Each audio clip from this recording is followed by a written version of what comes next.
Adam, what is it that you wanted to bring to the attention of the school board the other night?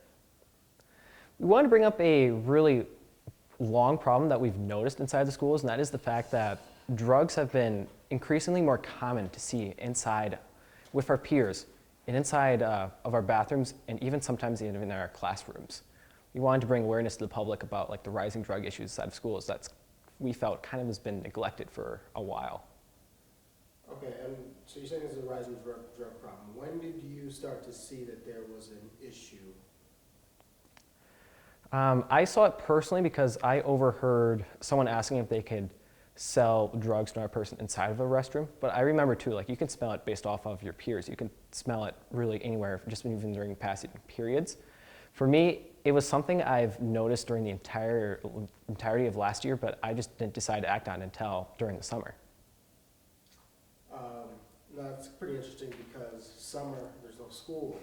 So what hit you over the summer and was like, I'm going to do this?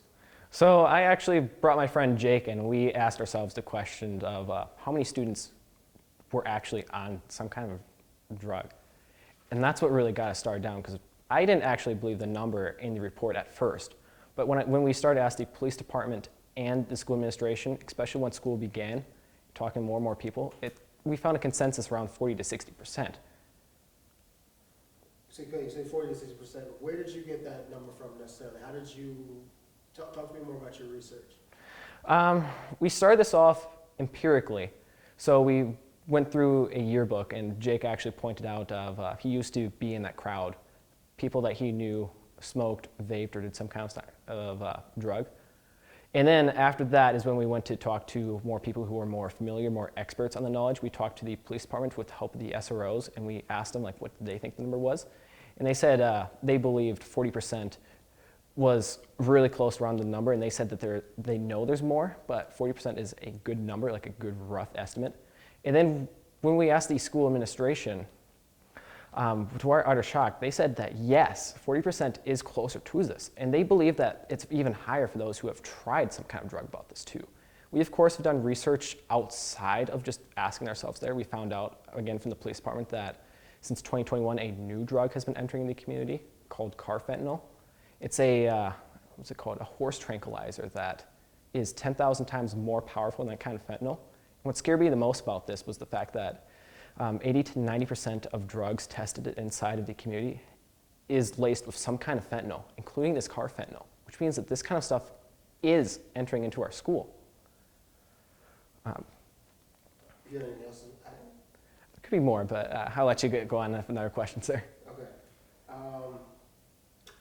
Now that sounds like some pretty big stuff. I never heard of this. You said carfentanil? Carfentanil. Carfentanil. It's not spelled like normal fentanyl.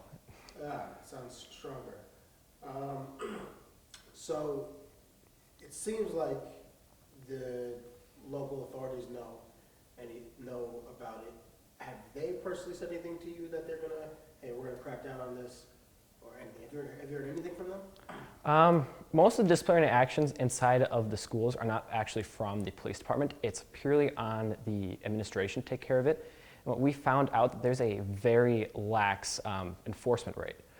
We found that there isn't really a great policy towards this, where most schools has like a strike system policy towards, you know, people who've been caught vaping, smoking, some kind of that for a while. But Crosse doesn't actually have this.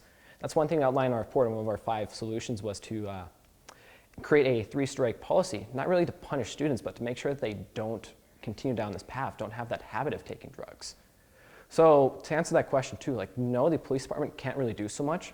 A lot of it relies on the policies from the school board and from administration. And that's what we saw was kind of weak, and what we're hoping of doing is advocating for more stronger policies towards the drug enforcement. Why is this important to you guys? Why is it so important to you guys? Why do you feel like you guys can make change? You guys are just 2 high school students going on to college next year. I think it's unfair for parents to have their students or their children from middle school go into a high school that's ripe with a drug culture. And I still, even though I'm leaving high school, I still have a sister who could be brought into that path as well, brought to a familiar path as my friend here who helped me with this research. So for me, I see it more as a way of saving our school from even worse problems and from those that the kids that can go into college, that can do all sorts of amazing things, from going down such the big rabbit hole that drugs has an impact on our mental health or health in general. Now, what is it that, I saw in the report that you said you wanted vape detectors to be put into the bathrooms. What else would you like to be done from the powers that may be? There's the vape detectors, of course, which we're going to be presenting more information about that on October 16th. Again, we're talking about the 3-strike policy that I also discussed earlier. Another of the issues outlined in that report is that we want to see more action from the SROs, since they're being underutilized by the school department.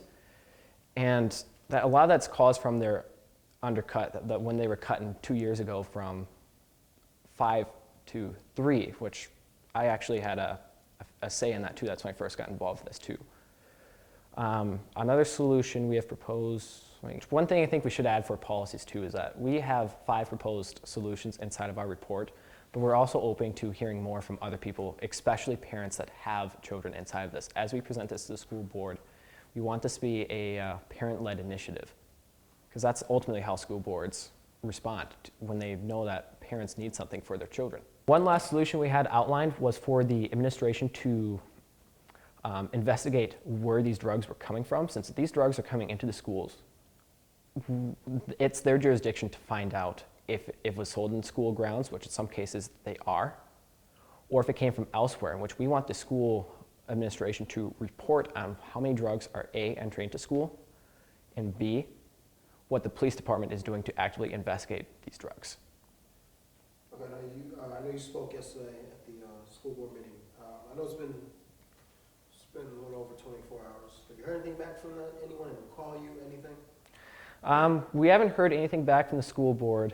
We're hoping to hear a statement from them soon eventually. Like we know we have to work tightly with them. Like I know before they've had troubles with reaching out, but I still want to give them the faith. Like I still believe in the school board of what they can actually do for children.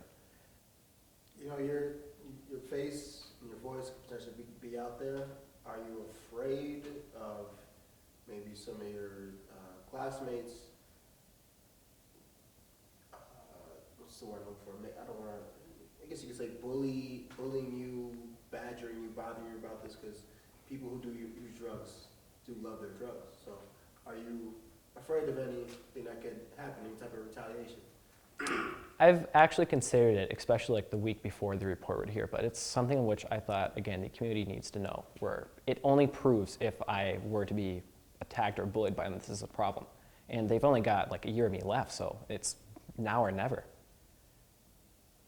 All right, and Adam, what is your, I know you said something is going on October 16th, but what's your next step when you leave here tonight?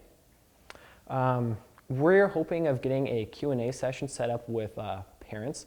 Again, we want to be a parent-led initiative, hear some of their solutions or hear their responses to our 5 solutions and what their reports and questions are. We're creating a Facebook page as we speak, trying to find it, which we might be able to say, Jake, would you like to, do we have something set up yet? It's in the process. All right, we'll send it to you once it's finished yet though, but I can confirm we are setting up a Facebook page to have outreach towards anyone in the community who is interested or wants to help us in this effort.